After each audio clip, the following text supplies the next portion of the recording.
தாய்மார்களே, அண்ணன்மார்களே, தம்பிமார்களே, மாமன்மார்களே, மச்சான்மார்களே, காசை அள்ளி பையன் கையில போடுங்க சாமி. ஆமா சாமி, பாயிண்ட்ல எடுங்க சாமி. காசை மூட்டை மூட்டையா கட்டி வச்சிருப்பீங்க. உங்களுக்கு வந்திருக்கிற வியாதிக்கு டாக்டர் எதையும் திங்க கூடாதுன்னு சொல்லுவாரு. நீங்களும் திங்க மாட்டீங்க. அடுத்தவங்களையும் திங்க விடாம ஆட முடிக்காதீங்க சாமி. காசை அள்ளி அள்ளி போடுங்க சாமியோ. ஆமா, காசு அள்ளி அள்ளி போடுங்க சாமியோ. நான் சாத்தியம் சாமி, நீ இந்த ஊர் போல இழுத்துட்டு போகிறது வந்தானே, காசு கிடையாது போயா. சாமி, இந்த பாரு சவுக்கு, நீ யாரு என்னன்னு இந்த ஊருக்கே தெரியும். மரியாதை இங்கிருந்து போயிடு.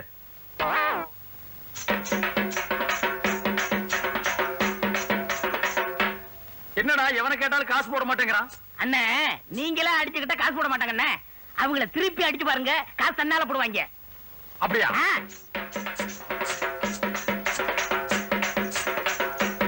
சாமி, ஐயோ ஐயோ ஐயோ ஐயோ, அடிக்காதியா. சாமி போயா, காசு இல்ல. சாமி கொஞ்சம் இப்படி வாங்க. வாங்க சாமி.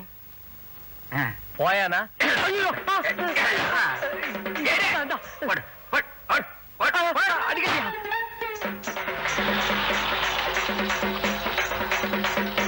என்னையா சாமி, இறங்கி வாங்க. எதுக்குயா? இறங்கி வாங்க சாமி, இறங்கி வாங்க. என்ன நீசன் சார்? வாங்க சாமி. நீங்க யாரியா?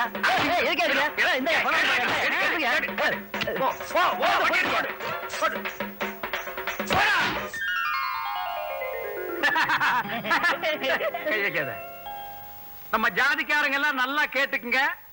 நம்ம முன்னோர்கள்லாம் 10 பைசாவுக்கு சாட்டையால் அடிச்சுட்டே செத்து போயிட்டானுங்க.